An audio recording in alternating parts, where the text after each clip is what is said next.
Definition of thermodynamics very important for mechanical engineering. So definition अगर बात करते हैं तो थर्मोडायनेमिक्स की 3 डेफिनेशन निकल के आती है। तो first one definition says that it is the branch of science in which we study about the energy interaction. Energy interaction के बारे में स्टडी करते हैं and its impact on the property of the system. किसी भी ऊर्जा किसी भी एनर्जी के इंट्रैक्शन के बारे में भी पढ़ेंगे और उसका उस सिस्टम में क्या प्रभाव पड़ रहा है उसके बारे में पढ़ेंगे।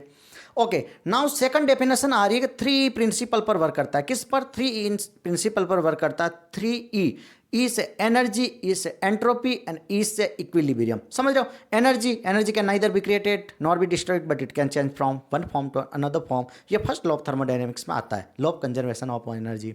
सेकंड आता है that is about the entropy, degree of randomness. Entropy मतलब समझ रहे हो कि चाय पड़ी है रूम के अंदर, अपने आप ठंडी हो जाती है, that is the degree of randomness, वही एक एंट्रोपी होती है। क्लियर है? ओके, थर्ड हम बात करते हैं that is about the equilibrium. Equilibrium यहां पर 3 तरीके से कैसे चलता है, मैकेनिकल, केमिकल।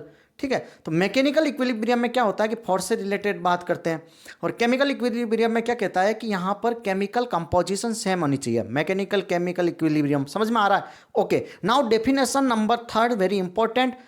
थर्ड डेफिनेशन में क्या होगा, ध्यान से सुनना। थर्ड डेफिनेशन में हम यहाँ पर क्या डिस्कस करेंगे, तो कह रहा है कि थर्ड डेफिनेशन कह रहा है कि conversion of disorganize form of energy into organize form of energy. Energy की बात हो रही है, डिसऑर्गेनाइज एनर्जी और ऑर्गेनाइज एनर्जी क्या होता है इसका पता होना चाहिए। डिसऑर्गेनाइज फॉर्म ऑफ एनर्जी होता है that is random energy. Random energy मतलब यहां पर आपको स्क्रीन पर एक चीज और नजर आ रही है। रैंडम एनर्जी मतलब क्या हो गया, मान लो हीट हो गई, हीट एक रैंडम होती है। अब हीट को वर्क में कन्वर्ट कैसे करेगा, जो भी अपना इंजन हो गया which convert heat into work, तो दैट इज हीट हो गई यहाँ पर डिसऑर्गेनाइज फॉर्म ऑफ एनर्जी। और ऑर्गेनाइज फॉर्म ऑफ एनर्जी होती है दैट इज यूजफुल वर्क हमें मिल जाए। तो हीट है, हीट को कन्वर्जन करके इसने वर्क में कन्वर्ट कर दिया। इंजन में जो होता है ना कि नॉर्मली हीट को लेकर उस इंजन को रन करवाता है, इंजन को चलवाता है। तो डेफिनेशन आपको ये कंसेप्ट पता चल गया that is heat is going to convert into useful work. यहाँ पर वर्क मिल रहा है अपने को, तो disorganize form of energy is going to be convert into organize form of energy. All 3 definition of the thermodynamics I have cleared. और channel पर नए हो तो लाइक से सब्सक्राइब जरूर करें।